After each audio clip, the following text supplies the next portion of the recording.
So for a number of years now, pretty much since the Tory Conservative Party took over, you would notice that things have been cut. The police force, the fire departments, education, NHS, and despite what Theresa May has recently said about putting more money into the NHS, funding overall has not only been cut, but it also has been dictated to the NHS of where they're actually meant to put their money. So they've been forced to outsource into private companies like Richard Branson's companies, which is not only a waste of money, but it leaves the door open for Branson to turn around and sue the NHS, which he has done, wasting yet even more money, but lines the pockets of the rich even more. But with all these cuts to education, public services, and things like this, it's now been released that in the next couple of weeks, perhaps months at most, council tax is going to go up. Now, this doesn't seem to make sense when Theresa May and her government have come out and said that, well, everything's being cut. So you are paying more for less. You're getting less services and you're having more of your hard-earned money taken off you. But that's just a pet peeve, really. What really spun me out the other day was reading that Theresa May is going to award wealthy families who decide to send their children to private schools by giving them £2,000 per child they send to a private school. So she's cut money to public education. She's cut funding to public schools and is giving the wealthiest in the country more money to send their children to private schools.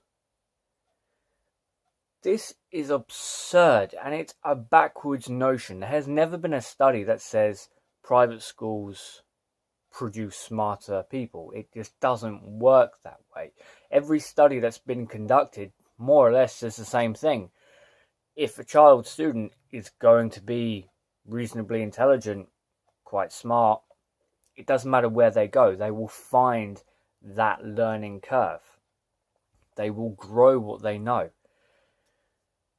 So this really serves to do one thing. Well, two things really.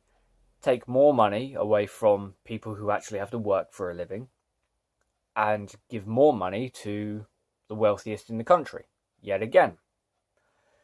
Now this is duelled with something else that infuriated me.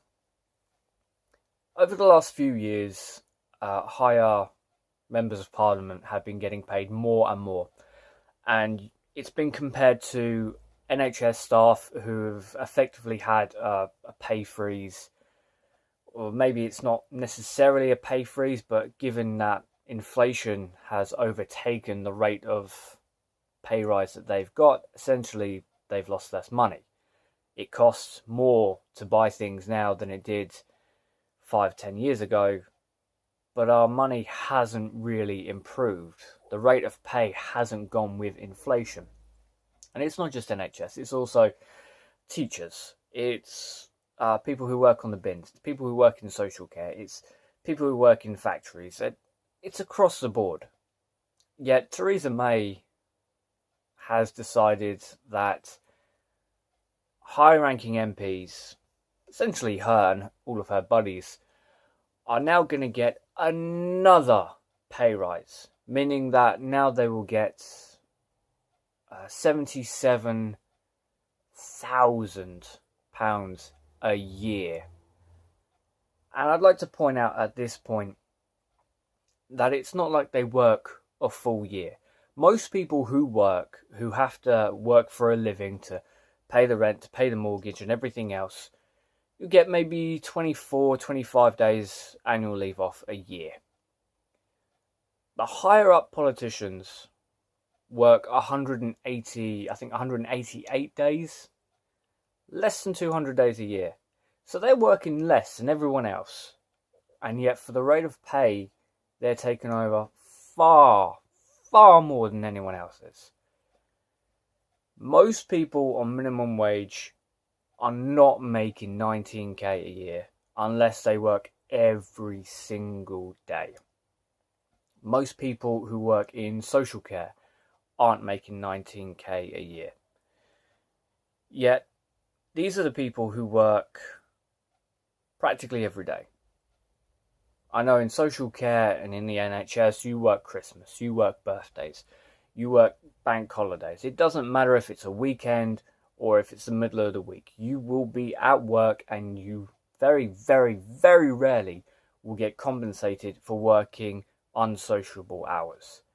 I know it's been said that they should, but the realistic application of that is it's not actually been passed into law yet, so big companies aren't doing it.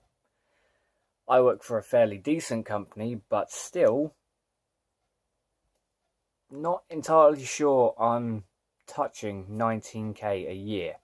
And yes, I do work Christmas, I do work New Year's, I do work the bank holidays, because that's part of the job. Whereas members of parliament break up for winter, they break up for summer. Less than 190 days a year, and they're taking home over £77,000 a year.